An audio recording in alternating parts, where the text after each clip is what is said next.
Hey, welcome back to the channel. If you're new here, thanks for tuning in. Been kind of looking around for a new project for the channel, a new dirt bike project for this winter. There hasn't been a whole lot going on the local buy and sell. I kind of was close on a deal on an 86 CR250. At the local auction here, this has popped up. They've got it listed as an 83, but I decoded the VIN number and it is an 84 YZ 125. Looks very original. Very complete.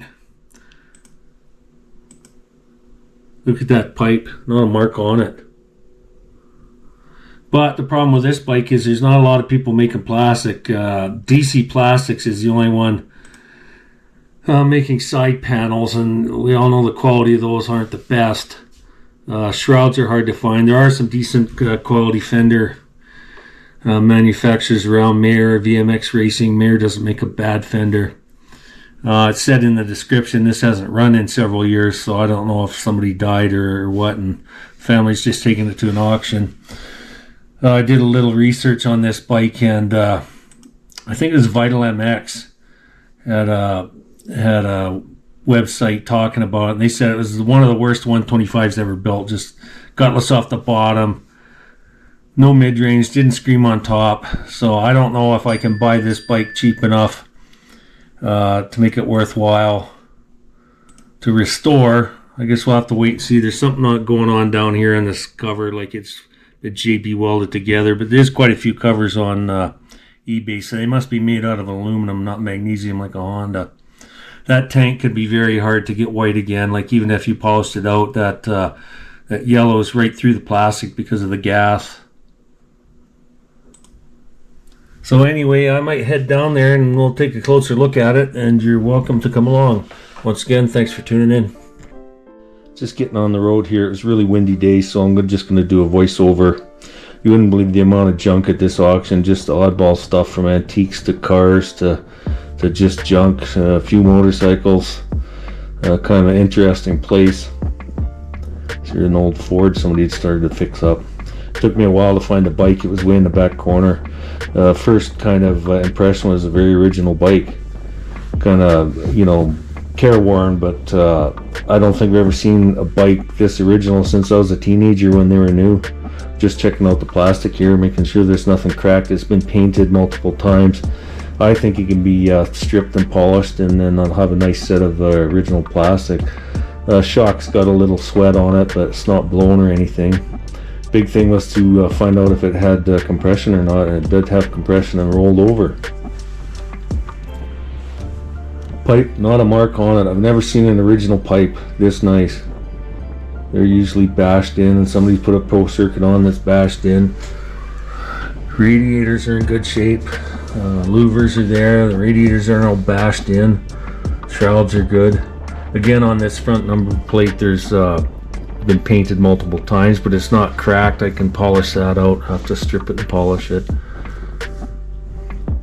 Something weird going on with the clutch here. It's really spongy and barely engaging.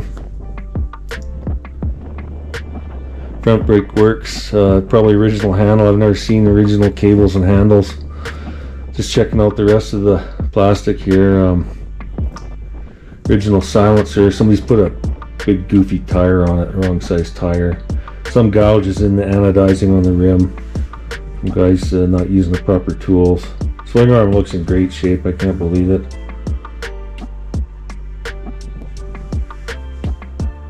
Zerks on the swing arm pins. I've never seen that before either. This other side plastic is also good. There's no cracks. It's been painted, but I can certainly strip that, polish it, and get that bend out of it. There is something going on with this front cover. It definitely has been JB welded or something, so I think at some point probably that clutch basket exploded and cracked the case, and somebody kind of didn't do a proper fix on it. All really original here. Not a lot of wear in that frame. Tank is yellow, but it can be sanded out. Shrouds are actually really nice. Not many scratches, no like white creases in them, so I think I can polish those out. Seat cover's in really nice shape. Not one hole on it. It's pretty dirty. I don't know if it can be cleaned. There are replicas available on eBay. That's a good sign. Under where that decal was, the plastic's still white, so it should come up pretty white when it gets wet sanded. I think these are the original bars. I can't believe it. I've never seen a bike this old with the original bars on it. Just looking at the front wheel here, it's in really nice shape. It's the original tire, so nobody's gouged the anodizing, taking the tire off. The tire is completely rotten, but I think the best thing for this wheel is just leave it alone and clean it up. Just taking a look underneath here to make sure there's no holes in the case where the crank's grenaded at some point in its life.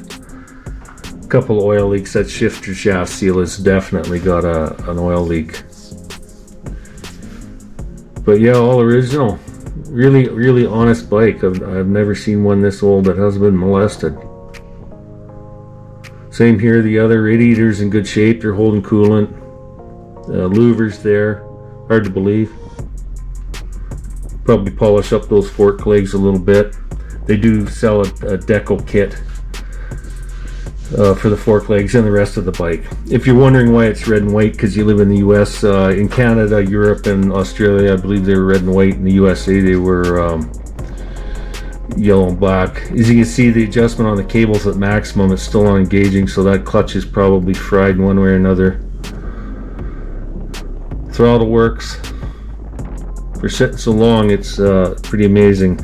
Anyway, that's going to do it for now. I'm going to next time you see me, we'll be bidding on this bike for sure.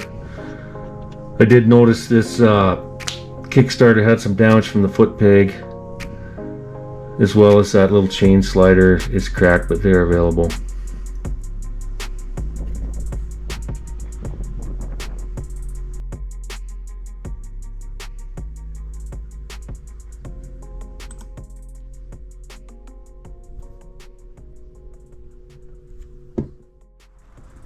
Well, anyway, that's how the cookie crumbles. I wanted to be into that bike for about $1,600. I ended up throwing a bid on at $2,400, which I thought was ridiculous. Ended up going for $3,200 Canadian. So by the time you add the buyer's premium and the tax, $3,800 Canadian for that bike, or about $2,800 and change US. Just a stupid price to pay for it. You don't know what's going on in that engine. Could be anything. I think that bike in this market, totally restored, is only worth $3,500. So I guess that search will continue. Economy's not that great right now. People aren't buying much for toys. I haven't had one bite on my YZ 450F. I'm down to cost of parts on that, but that's the way it goes.